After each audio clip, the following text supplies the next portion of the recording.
Today on Lead with Storytelling, I'm joined by a writer who I would say lives on the edge of imagination. I have mad respect for writers who can whip up stories of horror and bewildering expanse of empires, crafts, and histories, and systems. You know, so this is where the unsettling, the strange lives, and I am honored to have Mandie Dufour join me on the podcast today. Hi, Mandy. Hello, thank you so much for having me on today. I'm really excited. Mandy is the author of Devour. I have a copy here, and I'm privileged to have read this beautiful work of sci-fi, sapphic romance. I didn't mention that when we spoke earlier, but I thank you for sharing that too.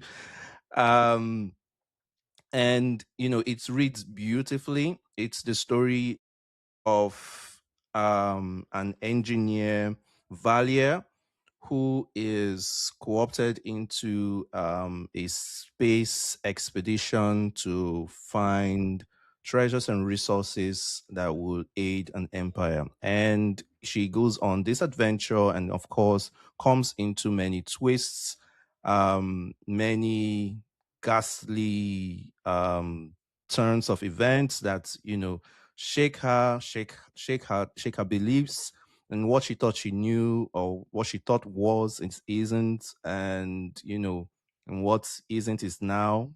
Okay, trying to trying to spin upon there. Okay, Yeah. Mandy, this is a great work of sci-fi. I'm really glad that you shared this with me, with the world. But a little less about me and the book, but tell us a little bit more about yourself.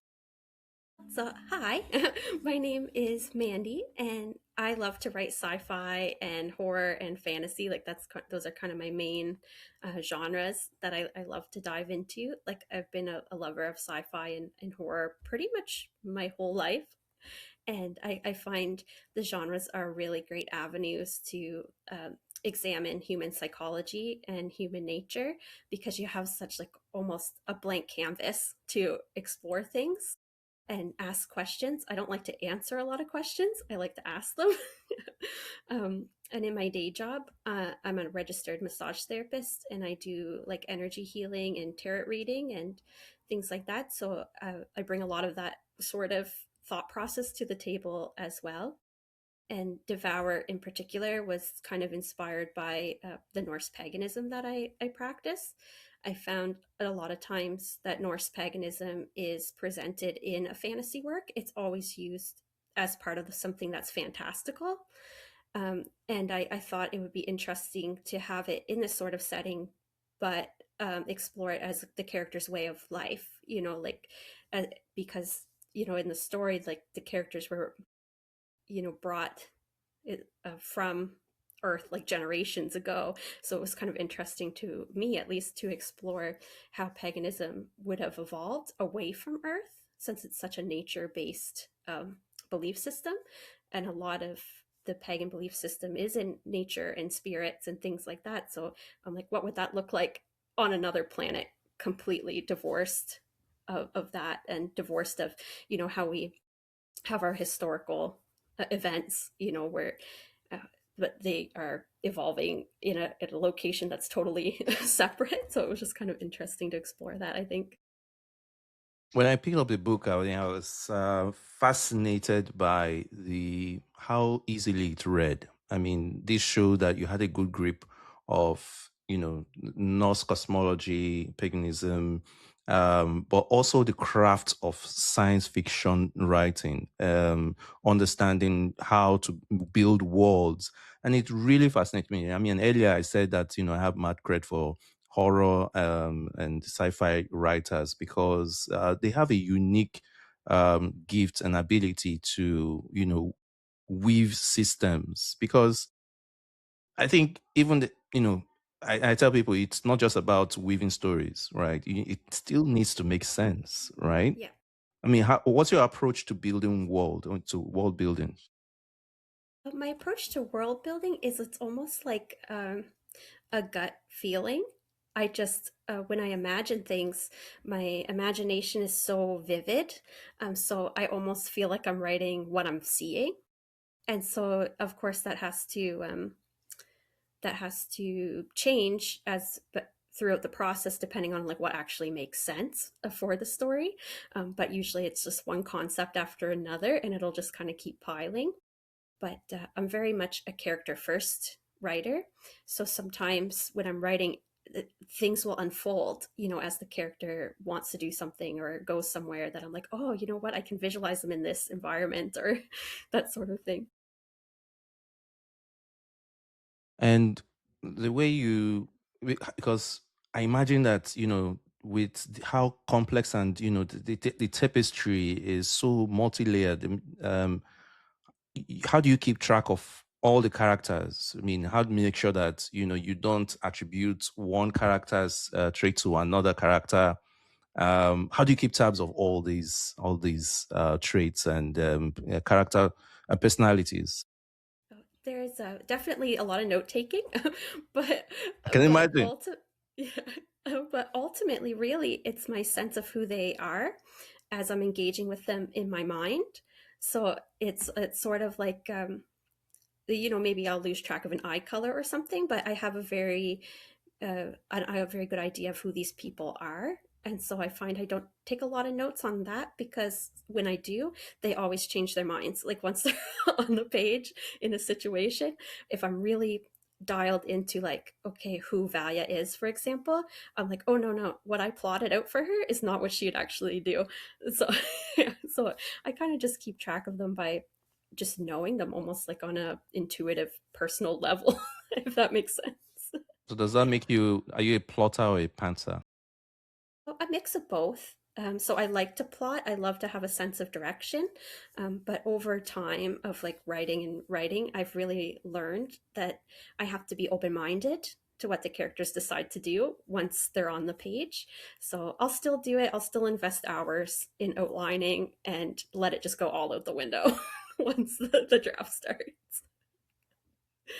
So while reading this, and especially seeing how well you weave these scenes, and the power of description that you bring into this story here in Devour, and I sense that you have also this what's it called, this acuity for the psychology behind the characters, behind the scenes, behind the evil, or anomalies that are being experienced. It makes me wonder, what does horror, or what can horror teach us about humans? Yeah, I think horror is a great opportunity to explore human nature kind of in general, and what makes us, nobody grows in comfort, so things that make us uncomfortable Yeah. are often the greatest Yeah. instigations of change. So in any story, you want lots of conflict, but in horror, it's definitely like you have a clearer monster, whether or not it's an evil human being or a ghost or in this case a ship. it it's something for the characters to use to grow from in that sense. If we face our fears and actually kind of try to evaluate those fears and think about them and question them, and that's why I think horror is really great for that, to be like, why does this make me uncomfortable? Because some horror is a situation that almost sounds benign sometimes, but the way that the writer puts it, twists it, and gets it into almost like a grotesque thing. So it's kind of really interesting to use it as a vehicle for your own exploration of your mind, or the characters' minds, or I wouldn't recommend parents show horror movies to their kids as a tactic for strategy for character building. Yeah, no, not a great idea. No. I grew up in a No. different generation, and it was like no holds barred. We were exposed to a lot more gory. Yeah. I can remember I was very young when I watched Night of the Living Dead. I Yeah. was what? Oh man, I was like a teenager. I was very young. Um, well, anyway, speaking of children and their curiosity, it makes me wonder. So we start, or I imagine that you start, especially with like, taking a turn now to your science fiction writing. It probably starts. You tell me. It probably starts with a what if, Yeah.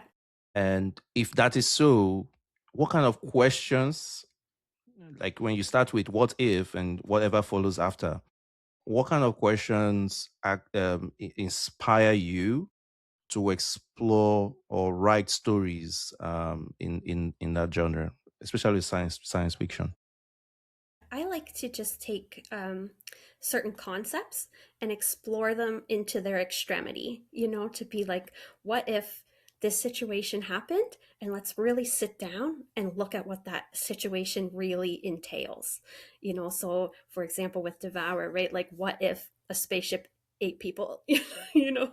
And like, so let's, like, if I'm going to write that, I'm going to sit down and I'm going to get into it and what that actually would look like, or to the best of my ability. It is quite fantastical. But um, that's usually where I like to take my what ifs, is actually be like, okay, this situation's very fantastical, but if I'm going to write it, you have to write it as if it is the character's reality, and take it into that zone of like, if a human being is experiencing this situation, what does it look like? What does it feel like to be there and to experience this?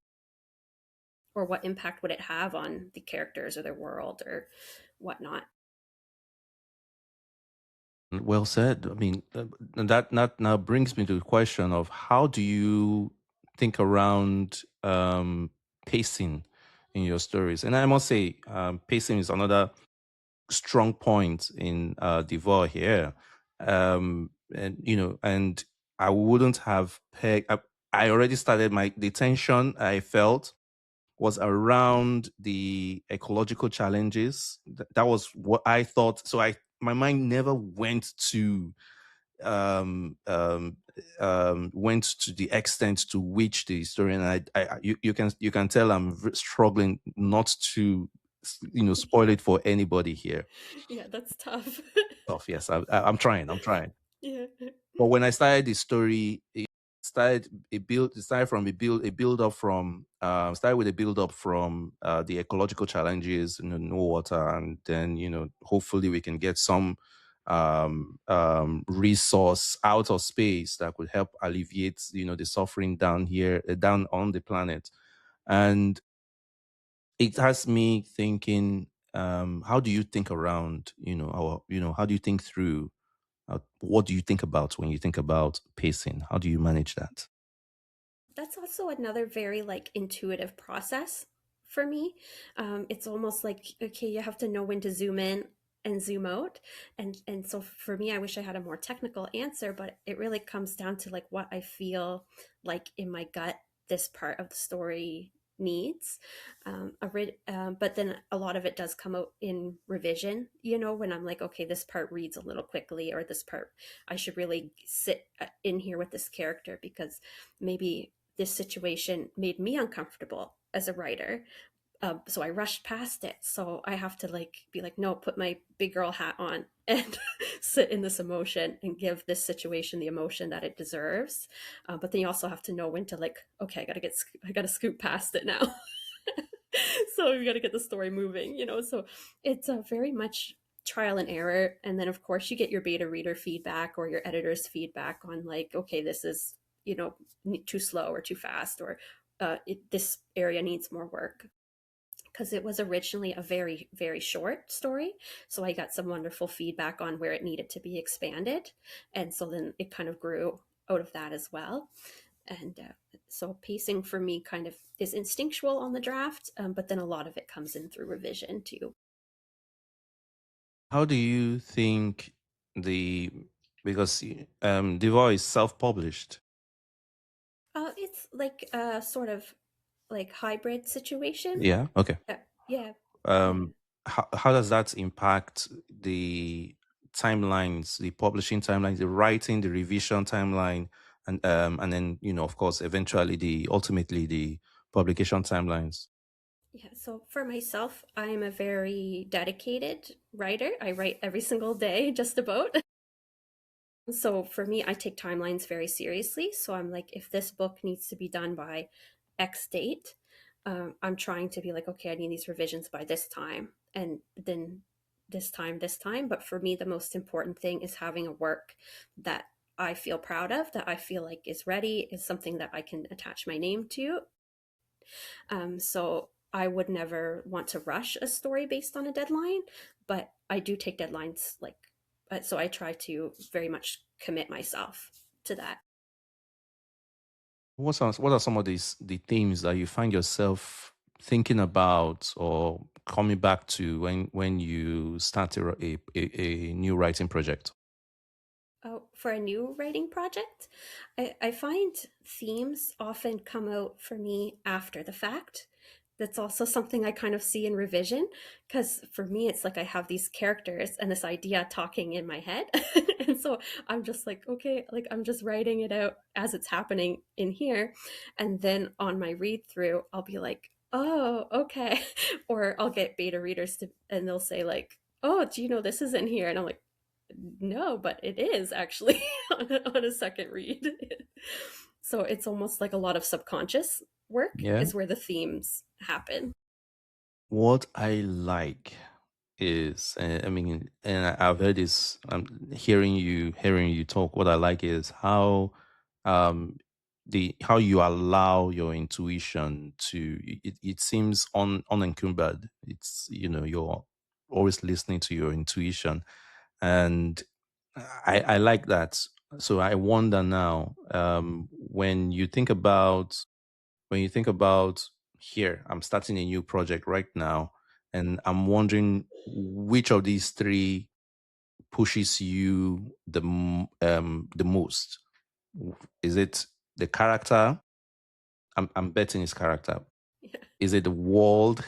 Are you maybe curious about the world that you would maybe want to situate a character in, or is it a concept? It's definitely, you were right. It's very much character. Okay, all Yeah. right, all right, all Yeah. right. I want to bet. Yeah. Yeah. Character as number one, and then concept, and then world. Yeah. And I figure you have this community of and we're both based here in St. John, New Brunswick, Canada, and there is a thriving community of writers that support. Absolutely. Yeah, I can't thank them enough. Like I wouldn't be able to, I don't think, to do any of this without them. It's been so fantastic. Please, I'd like you to say a little bit more about how they have supported. I mean, and how what it's like in the ways that they've. I know we met at Yeah. a reading night. It was like an open mic night. Yeah. But I know that they have other activities that also support, and I'm sure you are also involved in. Yeah, I absolutely love it. Like, so that's how I started, really, was with those open mics, St. John Voices. It was originally at Wasted Day at the last Sunday of every month. And then when the Right Cup opened, we, of course, migrated over there. But the community was like so welcoming. I was so scared to read on that first night. And I actually read some of Devour that night as well. And I was so nervous, but everybody was just like so kind and so encouraging. And so the organizer also has a program every Sunday where you can just show up and write in the mornings. And so I was like, you know what? I'm just gonna go do it, and I did. And I've been going pretty much every Sunday, unless I have something like I had a surgery, so I didn't go while I was healing, but it has to be like something like that like stops me from going, because everybody is just so kind, and it's just so helpful. Like if you're stuck in something, you can be like, oh, this part, I can't get through this, and there's like somebody there that will help you brainstorm. And so there's lots of other activities too, like the chapter by chapter every other Thursday, and the Right Now St. John on the opposite Thursdays. So I try to attend as many of those as I can, because it's just such a lovely community building. Because as much as I've received from the community, I try my best to give. So I love doing beta reading and all that sort of stuff for my friends. Which writers inspired you, when you started, and maybe even continue to, or maybe even doesn't have to be the same writers right now, but which writers continue to inspire you on your writing journey? So definitely Margaret Atwood is right up there. I love Margaret Atwood's work. Um, I know Neil Gaiman's in a little bit of hot water at the moment, but before all that, I did love his work. So that's very sad for a lot of people. He let down a lot of people, I think, and but and I love I I'm almost like I'm full of so many stories that I love that my brain Please is like feel free. spinning. Like I said, this is a safe space to nerd out. I welcome Yeah, you to nerd. I invite you to nerd out.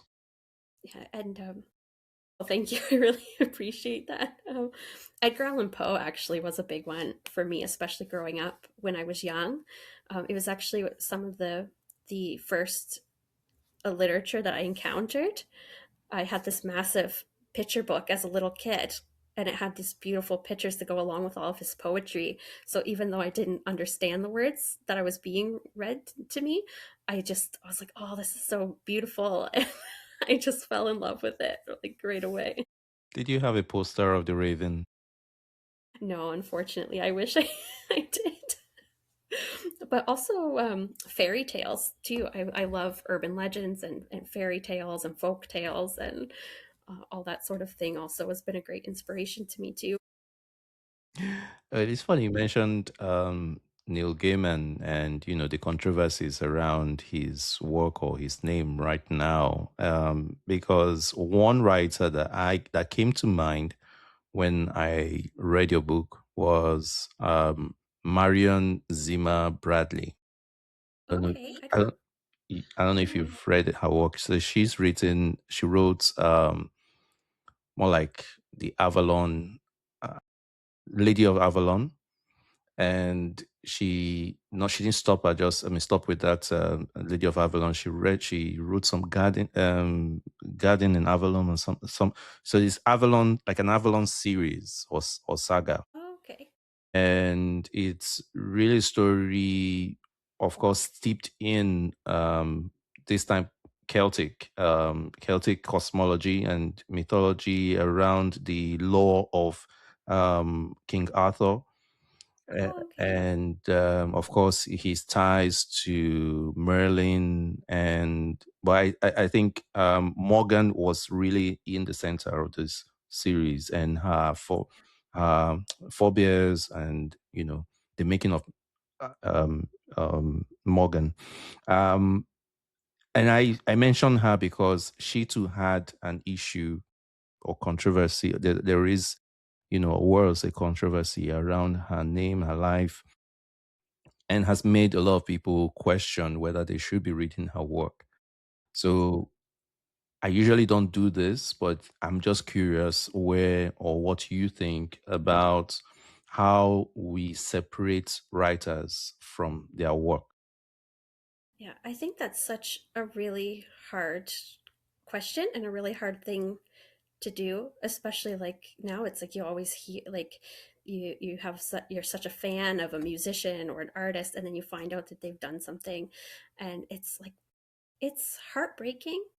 It's up so for myself, especially if the artist is still alive and getting monetary gain, I try not to contribute anymore to their financial gain if at all possible. So like I don't think I haven't bought a Neil Gaiman book or a J.K. Rowling book in a very, very long time. Um, so with music, it's a little hard because everybody's on the radio all the time, or you're on your Spotify or whatever. But it's with if you can avoid, I guess, giving them any more of your money. Like it's I think definitely important to not feed into that. But it is hard when it's just a it is a tough question, because in some levels I, you can argue both ways, but I also can see why you would just not want to financially contribute to somebody that Of you course. disagree with Yeah, or has caused such pain in other people's lives. I agree. I agree. Yeah. And, when you think about it, it's really the principle of it, right? I mean, I agree. What does a successful, I would say, successful story feel like to you? Or a It's complete and successful story feel like to you? like when do you mean like as I'm finished writing it, or Or just in general? in general, so it's not necessarily a story that's published.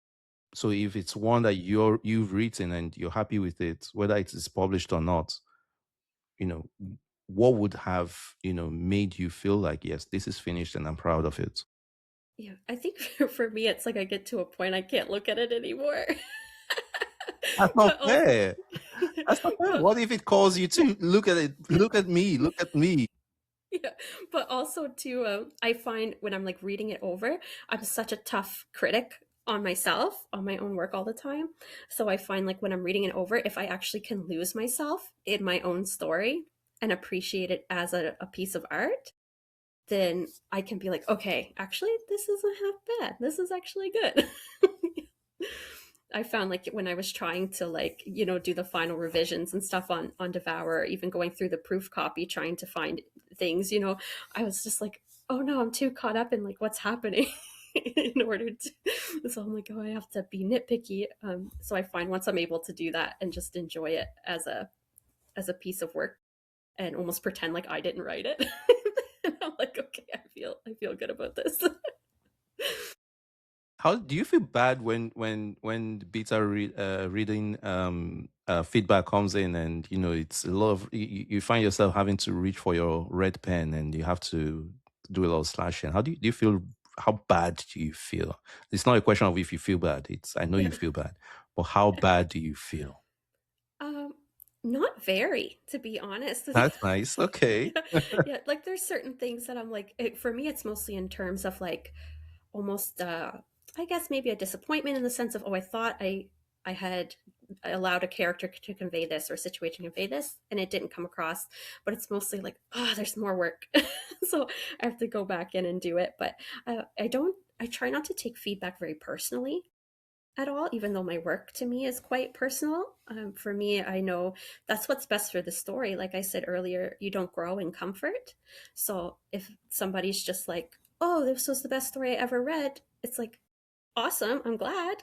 But that doesn't really help me in a sense of like how can I grow from that, so I always look at it as an opportunity to grow rather than like, oh my gosh, and like beat myself down, I'm never going to write again, like it's just like, no, there's like a level of frustration, of course, but then there's like, you know what, actually this is going to help me become a better writer if I listen to this feedback that's quote unquote negative, like then I can grow. That says a lot of how big you are. I have a question. What is one Norse folktale or any folktale that has stuck, that is stuck in your head that comes back to you every time? Goodness, there's a lot. I really like, You can pick more than one. It's okay. yeah, I like trying to pick one to mention. I like the stories with Loki in them. He's he's like always up to no good, and I like he's so chaotic. Oh my God, you just wound me up. Yeah, You know what? We'll come back to Loki, but go on. yeah, so I like the story. I think I could be way wrong. But I think it's called Loki Sana in the Eddas, and it's when Loki wasn't invited to this dinner party, and all the gods are like sitting around hanging out, and then Loki shows up, and he's like mad that he wasn't invited, so he starts like insulting everybody. around the table. And so as soon as another god like sticks up for the last person he insulted, he just like goes in on the on them. And everyone's like, hey, like what the heck? So then they all get mad and like chase him. And it's just very like I don't know, it's just really interesting to me or engaging. You would be the third guest that I've had who has said just as much that, one of their favorite stories was one about a trickster. So it's one of my favorites.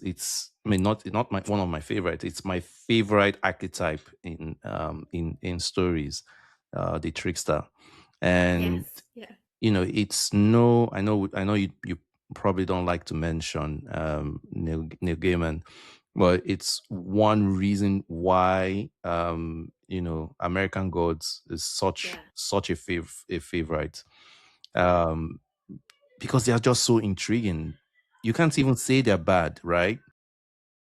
I mean, even in Marvel universe, I think that's one good thing that they do. And in the Loki series, that's one thing that they do. If you ever started out thinking or hating Loki, you'd find that he's not that bad, or he's not bad. Yeah. Yeah, and that's one thing I appreciate about Loki is the fact that even when he does get in there and do bad things, like Ragnarok, that whole thing, but it always has an opposite end.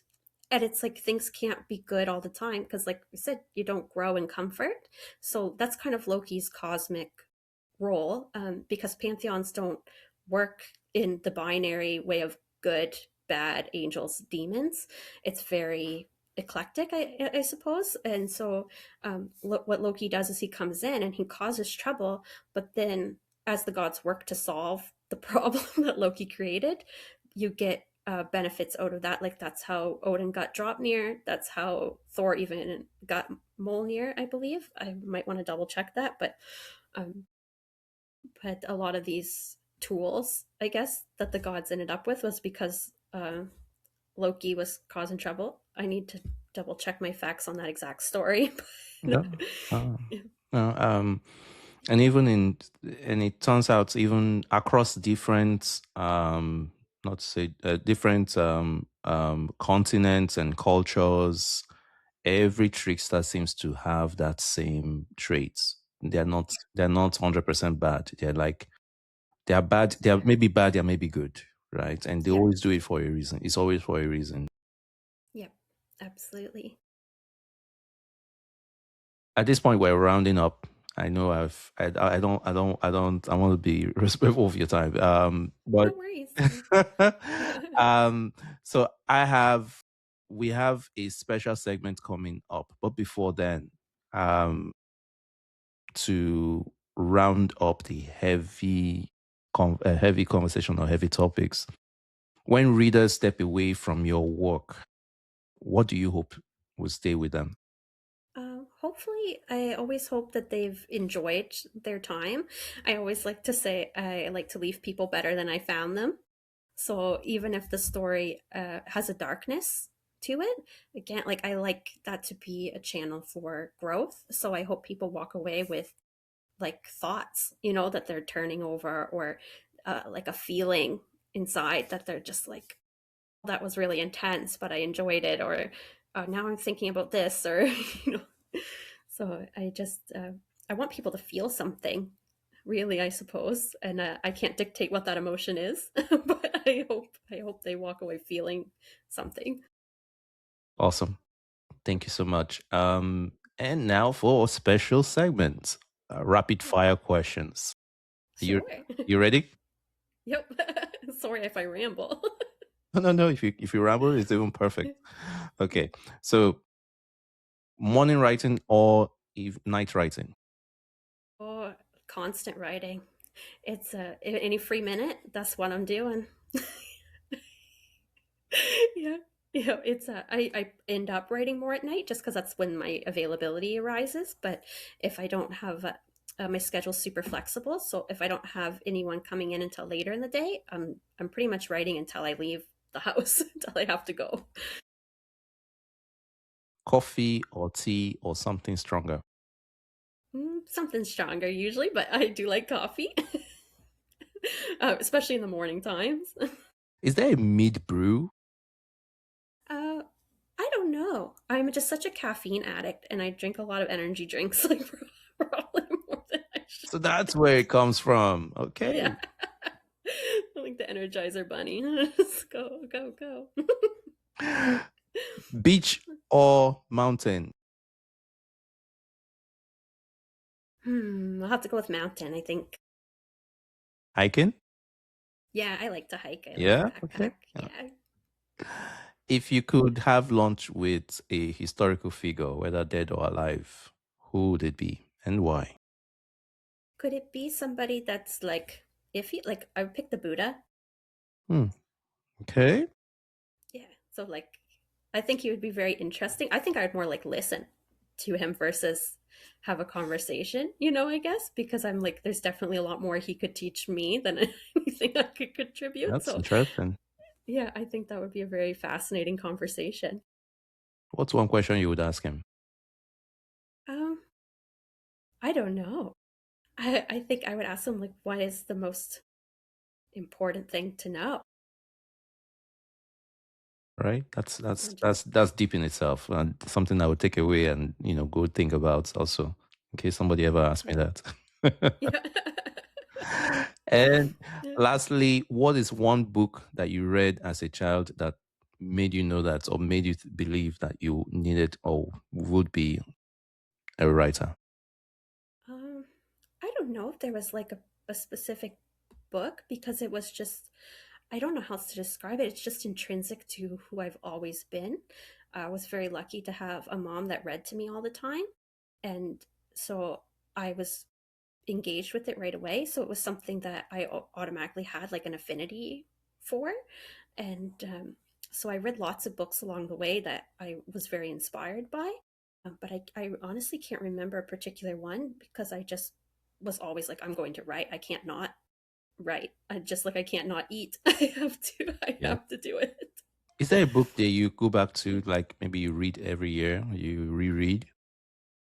Um, there's definitely some I've reread. Watership Down's definitely a big one. I That's probably my favorite book of all time, and so I've reread Watership Down a couple times.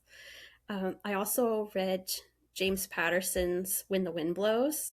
It's a sci-fi like story, and it's kind of like corny sometimes, but I really enjoyed it, and so I've reread that one a couple times too.